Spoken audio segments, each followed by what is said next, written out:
Greetings, everybody. It's not that often that I get a chance to come and talk to an audience that is doing the same research as I'm doing, so I'm genuinely excited to be here and be absorbing all of your presentations so far. It feels like such a gift to be here with similar topics and similar vein of thinking. So just to give a little background about myself, my name is Kelly Porter. I'm Assistant Professor of Graphic Design at East Tennessee State University. Coming here is kind of like coming to my hometown. I'm from Mississippi originally. It's very flat. Now I live in the mountains, and so coming here it was like very familiar. It was nice. So I grew up in rural Mississippi, and my first introduction to signage and design in general was the sign outside my pop's shop, which was on the same property that we lived on. My pop was a country mechanic. He hand-painted the sign on the masthead here at his shop. And then my dad followed in a similar vein as my granddad did, and he did he was a traveling tire salesman. I got my name after Kelly Springfield Tires. And then I found this gem last night digging through some Kelly Springfield stuff, and I was like, wow, that probably happened around the year I was born. So most of my dad's clientele were located in the southeast, and we would travel with him on road trips, rural towns and really small mom and pop areas that had shops similar to my pop's shop. And this is the truck that he traveled in, and those tires would be piled high in the back of that truck. These back roads were peppered with mom and pop businesses, and many of them who created their own signs. These signs were made with what I call the amateur aesthetic, and I borrowed that term from Alfred Stieglitz's photography, the amateur photographer. But in this case, these are untrained designers who create their own signage.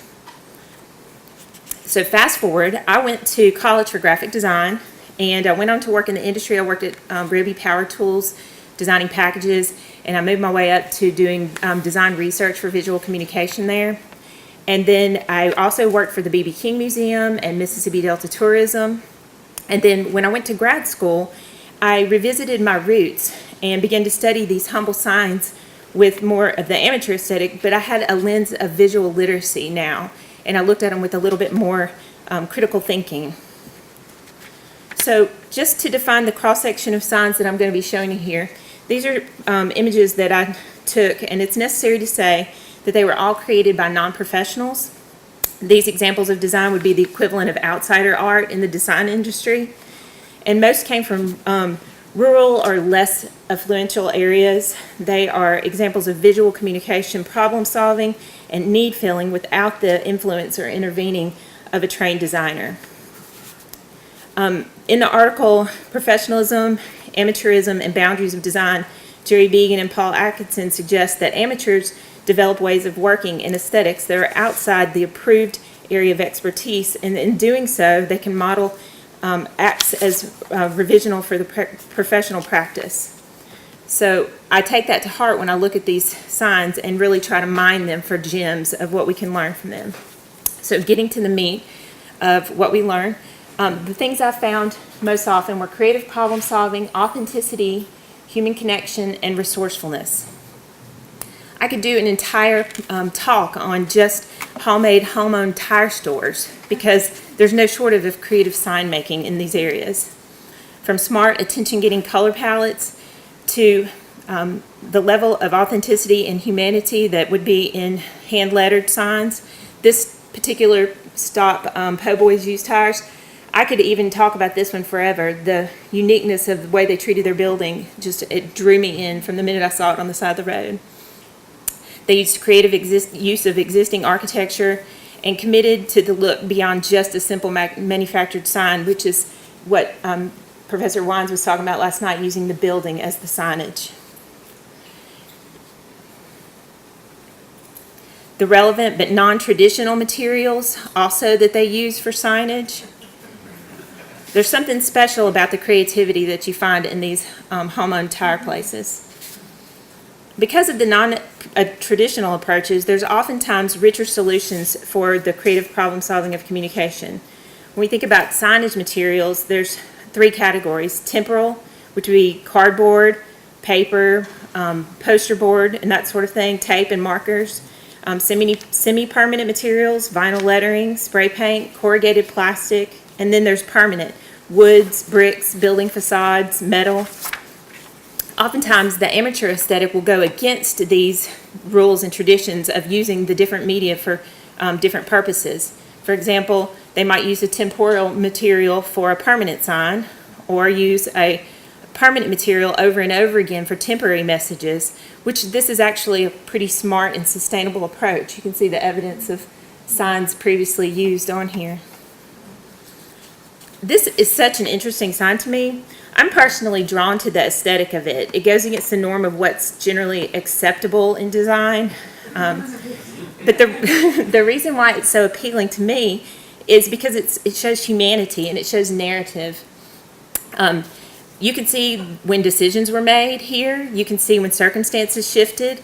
There's evidence of the human hand intervening in the original design. The choice of materials are purely functional without visual consistency, but their communication needs were met nonetheless.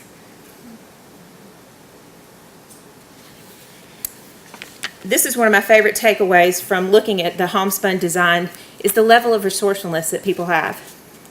Amateur designers here design out of the necessity to create a message without a large budget.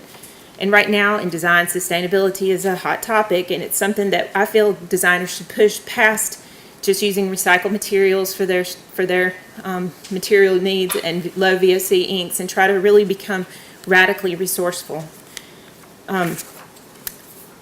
But thinking about what your client has on hand as inventory, what kind of materials that you can use, what are the assets, what can be done with these.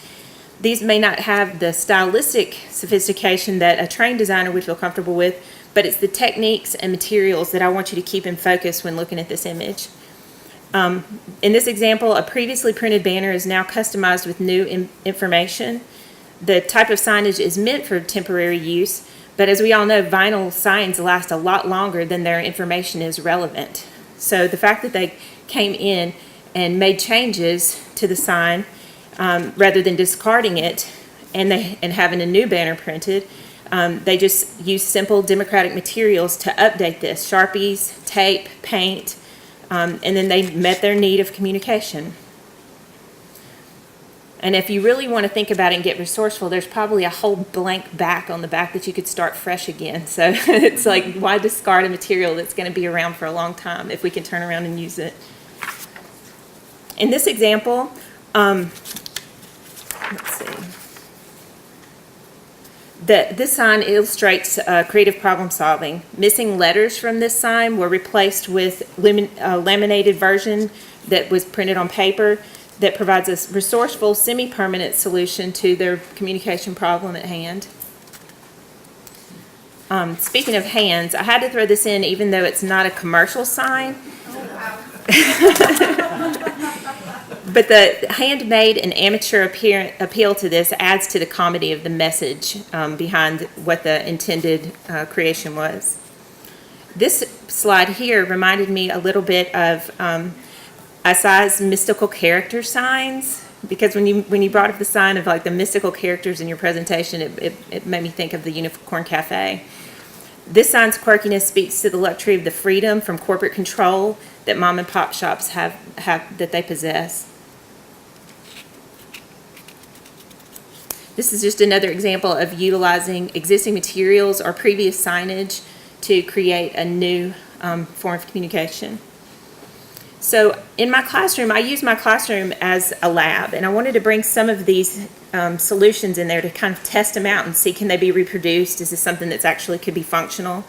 So my design class was working with the campus Department of Sustainability, and their spring campaign was, we presented the design problem as, how can we raise awareness of eating local food in a campus that is a sea of printed propaganda?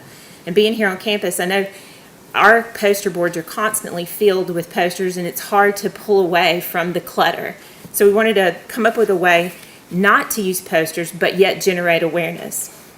Ultimately, the design team came up with a carnival type event that would happen with the farmers market on campus, and they created little cardboard maquettes of the pieces that they wanted to design, And then they determined a list of their supplies that they needed. And at the time, they didn't know when they were designing, but then I revealed it to them that instead of going to the hardware store, we were going to go to Campus Surplus. And from Campus Surplus, they were going to choose their materials based on what they could deconstruct and reconstruct to create a new signage. So these are some of the examples of some of the stuff we came up with. They designed the lettering themselves. And we also collected remnant paints from facility management and came up with our own color palettes just by mixing paints together. They had barn darts. This is produce plinko. So it's kind of got the same theory as Price is Right's plinko, but at the end you can either hit local food or organic food or GMOs or pesticides, depending on if you win or lose. They did a photo booth. And Goofy Golf. And they did cornhole as well. And then they also had a blender bike there. So they used an old bike and converted it with a little blender on the back and let people make their own guacamole.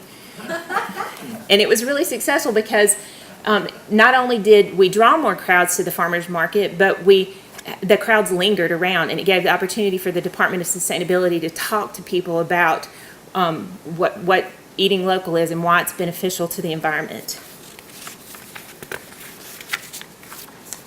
So this is me revisiting my pop shop 35 years later, and I actually got to talk to the man that owns owns that land now, and he told me he could never bring himself to paint over the sign. He said he felt like somebody took the care and time to actually paint this by hand, and he never could bring himself to repaint it. So he just kept it. He actually liked the way it faded over the years.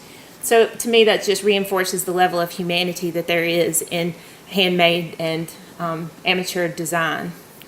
I'm also looking for people to collaborate with. So if you know of anybody who's working in this way or bringing projects into their classroom about resourceful design, I would love to hear or connect with you after or share information. So thank you so much.